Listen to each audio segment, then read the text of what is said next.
Hello बच्चों। तो आप सभी का नीरज टेक्निकल क्लासेस में स्वागत है।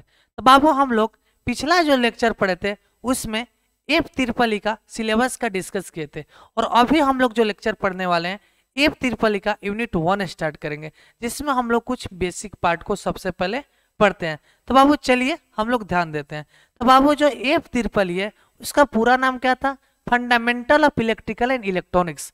कहने का मतलब एफ तिरपली जो पेपर है दो इंजीनियरिंग ग्रुप से मिलकर बना हुआ है। एक इंजीनियरिंग ग्रुप का नाम है इलेक्ट्रिकल इंजीनियरिंग और दूसरा जो नाम है इलेक्ट्रॉनिक्स इंजीनियरिंग। तो सबसे पहले हम लोग जानते हैं बाबू कि इलेक्ट्रिकल इंजीनियरिंग होता क्या है। तो चलिए इलेक्ट्रिकल इंजीनियरिंग के बारे में थोड़ा सा जानते हैं। तो यहाँ पर बाबू देख लीजिए, सिंपल एक डिफिनेशन लिखा हुआ है। किसका? इलेक्ट्रिकल इंजीनियरिंग का। क्या लिखा हुआ बाबू?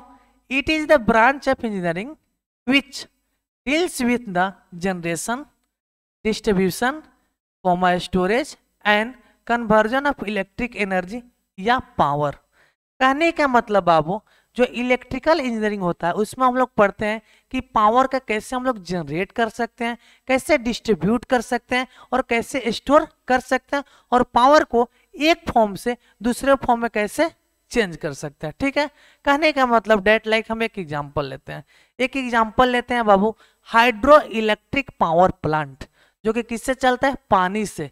ठीक है, तो पानी से हम लोग बिजली उत्पन्न करते हैं। ठीक है, तो चलिए बाबू पानी से हम लोग क्या करते हैं? टरबाइन के थ्रू बिजली को उत्पन्न कर लिए। तो जो बिजली उत्पन्न हुआ ना उसको बोलते हैं बिजली का हम लोग जनरेट किया। ठीक है, जनरेशन।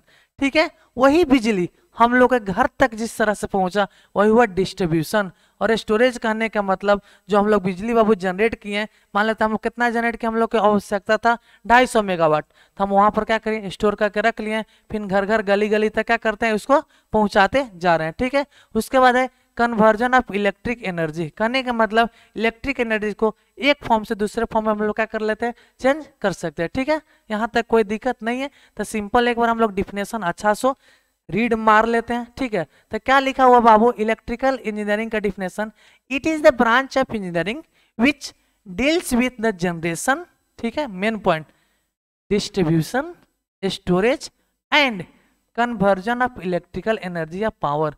कहने का मतलब इलेक्ट्रिक इंजीनियरिंग में क्या पढ़ते हैं? इलेक्ट्रिकल इंजीनियरिंग में कि हम लोग को पावर को कैसे जनरेट करते हैं, पावर को कैसे डिस्ट्रीब्यूट करते हैं, पावर को कैसे स्टोर करते हैं, और उसका वन फॉर्म से अदर फॉर्म में हम लोग कैसे चेंज करते हैं। किस में पढ़ते हैं बाबू? इलेक्ट्रिकल इंजीनियरिंग में। ठीक है, यहाँ तक किसी को कंफ्यूजन नहीं होना चाहिए। इलेक्ट्रिकल इंजीनियरिंग के डिफिनेशन में भी जो कि डिफिनेशन है बाबू एकदम बेसिक, बहुत ही ईजी लैंग्वेज में लिखवाया गया है। ठीक है, चलिए अब अगला जो है बाबू फंडामेंटल ऑफ इलेक्ट्रिकल। इलेक्ट्रिकल का तो काम तमाम कर दिए, अब हम लोग पढ़ेंगे कि इलेक्ट्रॉनिक्स इंजीनियरिंग होता क्या है। ठीक है बाबू, तो चलिए इलेक्ट्रॉनिक्स इंजीनियरिंग होता क्या है। तो लिखा है it is the branch of engineering. ठीक है, ये भी एक इंजीनियरिंग के ब्रांच है जिसमें हम लोग पढ़ते हैं बाबू डिजाइनिंग, ठीक है, amplifying electrical energy with the help of different electronics component. कहने का मतलब मान लेते हैं बाबू, थोड़ा सा ध्यान देते हैं, जो भी इलेक्ट्रॉनिक्स कंपोनेंट उसका अलग अलग डिजाइनिंग करने का मतलब उसका अलग अलग जगह पर हम लोग यूज करते हैं। डेट लाइक एक एग्जांपल लेते हैं, जो बाबू हम लोग घर में जो बिजली आया, बिजली कहने का मतलब जो इलेक्ट्रिकल इंजीनियरिंग आया, एक तरह से कहने का मतलब इलेक्ट्रिकल जो एनर्जी आया, ठीक है, जिसको हम लोग पावर बोलते हैं। क्या बोल रहे हैं? एक तरह से जो पावर बोल रहे हैं। तो घर में हम लोग के पास क्या है? बिजली है। ठीक है, बिजली जो आया तो हम लोग देखें बाबू वोल्टेज कम है। एम्पलीफाई कहने का मतलब या तो वोल्टेज को हम लोग बढ़ा सकते हैं या तो हम लोग वोल्टेज को घटा सकते हैं। तो इसके लिए हम लोग क्या यूज करते हैं? एक बहुत ही अलग तरह का डिजाइनिंग कंपोनेंट का यूज करते हैं जिसका हम लोग नाम बोलते हैं स्टेपलाइजर। क्या बोलते हैं बाबू? स्टेपलाइजर। तो स्टेपलाइजर का काम क्या होता है? या तो हम लोग वोल्टेज को उसके थ्रू बढ़ा सकते हैं, अगर वोल्टेज हाई होता है उसको हम लोग घटा भी सकते हैं। किसके थ्रू? स्टेपलाइजर के थ्रू। तो ठीक है, तो इलेक्ट्रॉनिक्स इंजीनियरिंग में हम लोग क्या पढ़ते हैं बाबू? तो बहुत सारे जो इलेक्ट्रॉनिक कंपोनेंट है उसका डिजाइनिंग करने के बाद पढ़ते हैं, और जो इलेक्ट्रिकल पावर जो सप्लाई करते हैं, मतलब इलेक्ट्रिकल जो एनर्जी है उसका हम लोग क्या करते हैं बाबू? ठीक है, जरा सा ध्यान दें, एम्पलीफाई करने को सीखते हैं। एम्पलीफाई करने का मतलब बढ़ाना घटाना, जैसे मन वैसे हम लोग को इसका यूज करने को सीखते हैं। किसमें बाबू? इलेक्ट्रॉनिक्स इंजीनियरिंग में। तो चलिए यहाँ तक किसी को दिक्कत नहीं होना चाहिए कि इलेक्ट्रिकल इंजीनियरिंग क्या होता है और इलेक्ट्रॉनिक्स इंजीनियरिंग होता क्या है। ठीक है, और जब हम लोग दोनों जानेंगे तो थोड़ा सा इसके बीच का डिफरेंस जान लेते हैं कि इलेक्ट्रिकल इंजीनियरिंग और इलेक्ट्रॉनिक्स इंजीनियरिंग के बीच में क्या डिफरेंस है। ठीक है बाबू, चलिए तो बाबू हम लोग चलिए अब डिफरेंस के बारे में थोड़ा सा ध्यान दे देते हैं। ठीक है। चलिए, तो हम यहाँ पर दो तरह की इंजीनियरिंग लिखा है, एक तरफ लिखा हुआ है इलेक्ट्रिकल इंजीनियरिंग, दूसरा तरफ लिखा हुआ बाबू इलेक्ट्रॉनिक्स इंजीनियरिंग। ठीक है, दोनों के बीच में क्या डिफरेंस है? तो हम बोलें कि बाबू जो इलेक्ट्रिकल इंजीनियरिंग होता है उसमें हम लोग पढ़ते हैं कि पावर को कैसे जनरेट करते हैं, कैसे डिस्ट्रीब्यूट करते हैं और कैसे स्टोर करते हैं। ठीक है, यही चीज़ हमें बताया था डिफिनेशन में, वही चीज़ हम लोग पहला पॉइंट में यूज कर लिए कि it deals with the generation, distribution and storage of power. ठीक है, चलिए इसमें हम जो बोले थे दूसरा पहला डिफिनेशन में वही चीज इसमें यूज कर लिया। It deals with the designing, amplifying, switching off power with the help of electronics component. कहने का मतलब हम इलेक्ट्रॉनिक्स कंपोनेंट का यूज करके क्या कर सकते हैं, पावर को हम लोग एम्पलीफाई कर सकते हैं, उसका डिजाइनिंग कर सकते हैं। ठीक है, यही चीज हम लोग किसमें पहला, ठीक है, पहला डिफरेंस क्या हुआ, दोनों का जो डिफिनेशन था वही इसका हम लोग पहला डिफरेंस बना दिया। ठीक है, दूसरा देखिए बाबू, दूसरा क्या लिखा है difference, in the circuit of electrical engineering. कहने का मतलब इलेक्ट्रिकल इंजीनियरिंग का जो सर्किट होता है ना उसमें हम लोग फ्लो करते हैं ओनली इलेक्ट्रॉन। क्या फ्लो करता है? Only electron. ठीक है, लेकिन जो इलेक्ट्रॉनिक्स इंजीनियरिंग का जो सर्किट होता है, कहने का मतलब इलेक्ट्रॉनिक्स जो सर्किट होता है उसमें इलेक्ट्रॉन एंड होल्स दोनों फ्लो करता है। कहने का मतलब हम लोग जो पढ़ेंगे जंक्शन, जंक्शन में हम लोग पढ़ेंगे दो तरह का सेमीकंडक्टर, एक पढ़ेंगे पी टाइप का और दूसरा पढ़ेंगे एन टाइप का, और दोनों का मिला के बनाएंगे जंक्शन जिसका नाम होगा पीएन जंक्शन। तो इसमें हम लोग देखेंगे कि इलेक्ट्रॉन एंड इलेक्ट्रॉन होल हम लोग का कैसे फ्लो करता है। ठीक है, तो हम लोग कहने का मतलब जो इलेक्ट्रिक सर्किट होता है बाबू ओनली उसमें क्या फ्लो करता है, इलेक्ट्रॉन फ्लो करता है, लेकिन जो इलेक्ट्रॉनिक सर्किट होता है बाबू उसमें इलेक्ट्रॉन एंड इलेक्ट्रॉन होल्स दोनों फ्लो करता है। ठीक है, दो डिफरेंस में कोई दिक्कत नहीं होना चाहिए। चलिए बाबू, जो तीसरा है क्या लिखा हुआ है, the electrical devices produces the voltage and current. कहने का मतलब जो इलेक्ट्रिकल जितना भी डिवाइसेस है वो क्या प्रोड्यूस करता है बाबू, वोल्टेज एंड करंट दोनों प्रोड्यूस करता है, लेकिन ये क्या करेगा, उसको कंट्रोल करेगा। क्या करेगा? कंट्रोल। जो अभी हम एग्जांपल दिए थे स्टेबलाइजर का, ये वोल्टेज को क्या करता है बाबू, कंट्रोल करता है। कंट्रोल करने में या तो वोल्टेज को घटाता है या तो बढ़ाता है। कहने वाला स्विचिंग करता है, स्विचिंग या एम्पलीफाई करता है, बढ़ाने और घटाने का किस में काम किया जाता है, इलेक्ट्रॉनिक्स में। ठीक है, चलिए कोई दिक्कत नहीं होना चाहिए। ठीक है, उसके बाद जो बाबू चौथा पॉइंट है, it works on AC and DC.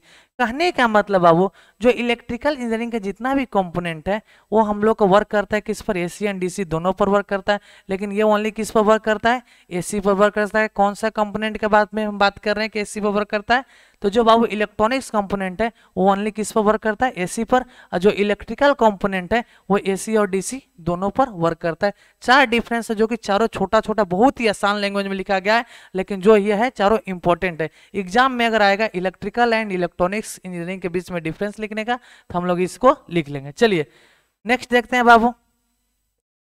चलिए इसका रेंज कितना होता है, द रेंज ऑफ वोल्टेज किस में, इलेक्ट्रिकल इंजीनियरिंग में जो हम लोग वोल्टेज का रेंज होता है V टू kV। करने का मतलब वोल्ट से किलो वोल्ट तक इसका रेंज होता है किसमें, इलेक्ट्रिकल सर्किट में, किसका, वोल्टेज का। ठीक है, वही जो बाबू वोल्टेज का रेंज होता है किसमें, इलेक्ट्रॉनिक्स में, वो होता है MV टू वोल्ट। कहने का मतलब मिनी वोल्ट इसको बोल सकते हैं, या उसको हम लोग बोल सकते हैं, ठीक है, माइक्रोन। ठीक है, एकदम छोटा से छोटा, उससे अगर हम वोल्ट, उससे लेकर कहाँ तक, वोल्ट तक उसका रेंज होता है। मतलब मिनी वोल्ट से वोल्ट तक का रेंज किस में होता है, इलेक्ट्रॉनिक सर्किट में होता है, लेकिन इसमें जो होता है वोल्टेज का रेंज कितना होता है इलेक्ट्रिकल सर्किट में बाबू, तो वोल्ट से किलो वोल्ट तक का रेंज होता है। कहने का मतलब अभी हम लोग जो पॉइंट पढ़े वो पढ़े कि इलेक्ट्रिकल इंजीनियरिंग क्या होता है और दोनों के बीच का डिफरेंस क्या है। ठीक है, इलेक्ट्रिकल एंड इलेक्ट्रॉनिक्स इंजीनियरिंग के बीच का डिफरेंस भी अच्छा से पढ़ लिए। चलिए अगला जो बाबू है हम लोग का सिलेबस का पहला जो है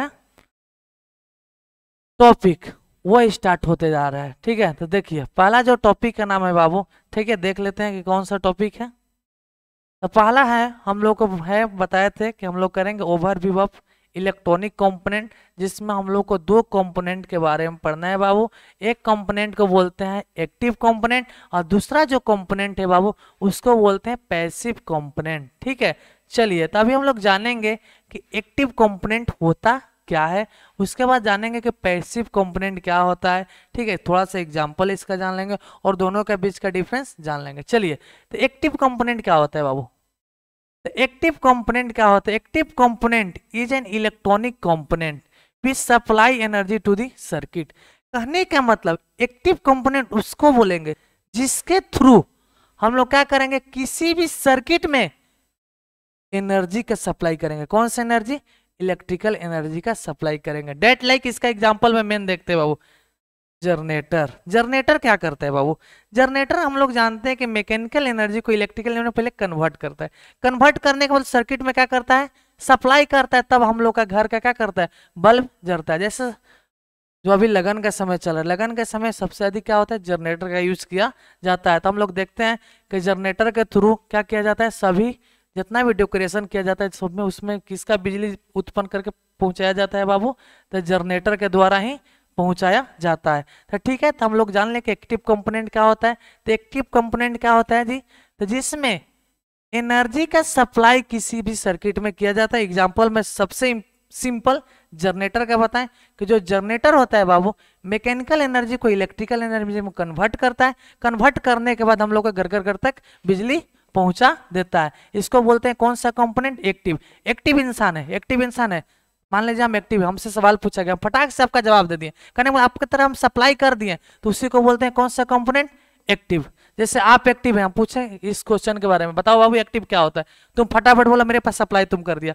तो जो क्या करता है? एनर्जी का जो सप्लाई करता है उसको बोलते हैं एक्टिव कंपोनेंट। और जो देखिए जो एनर्जी का ऑब्जर्व करेगा उसको बोलेंगे पैसिव कंपोनेंट। अब मान लेते हैं कि ज्यादा ऑब्जर्व करेंगे, तो ऑब्जर्व करेंगे तो हीट जनरेट होगा। देखिए कि हम लोग डिफिनेशन में ये चीज को लिखा गया, तो डिफिनेशन में बाबू क्या लिखा गया?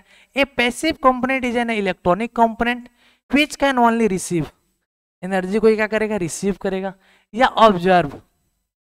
एनर्जी का ऑब्जर्व करेगा। और जब बाबू एनर्जी ऑब्जर्व होगा तो क्या किस में कन्वर्ट हो जाएगा? हीट में। कहने का मतलब डेट लाइक एग्जांपल लेते हैं, ठीक है। जैसे हम लोग के वायर लेते हैं, आयरन का वायर लेते हैं, ठीक है। यह एक तरह से हीटर का जो बाबू तार होता है जो कि नाइक्रोम से बना रहता है, उसका काम क्या है?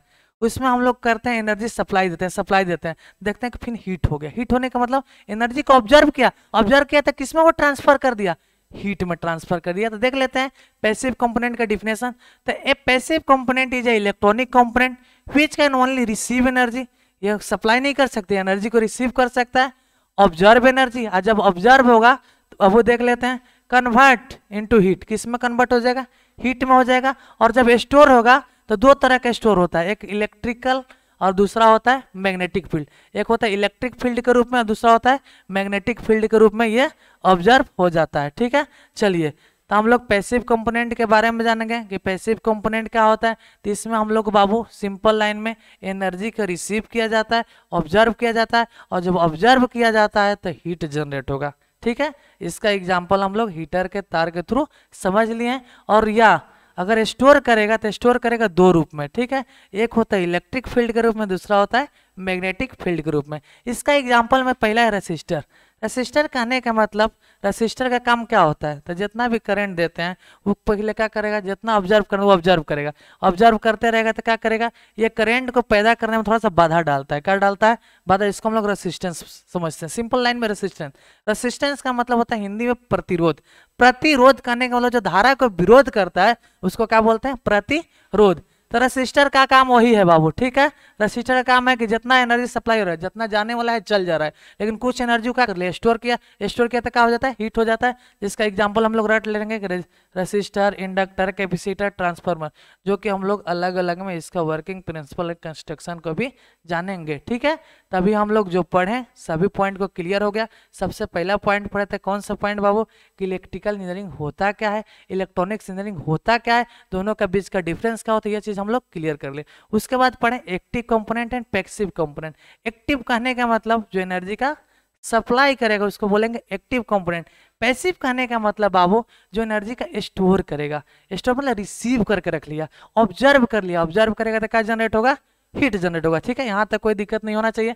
चलिए, अब हम लोग फाइनल जब हम लोग पढ़ लिए दोनों कंपोनेंट, तो दोनों कंपोनेंट के बीच का थोड़ा सा डिफरेंस भी देख लेते हैं, क्योंकि एग्जाम में ये फिक्स है आप लोग का 4 मार्क्स में कि right the difference between active component and passive component. चलिए देखते हैं, ठीक है बाबू। चलिए, तो हम लोग का बाबू डिफरेंस क्या है देख लेते हैं active component and passive component में, ठीक है। चलिए चलिए, तो हम लोग जो जो बोले हैं उसी को ध्यान से देखते हैं। इसमें लिखा है पहला डिफिनेशन। डिफिनेशन क्या लिखा है? एक्टिव कंपोनेंट सप्लाई एनर्जी या power to the circuit. Energy कहने का मतलब समझेंगे पावर।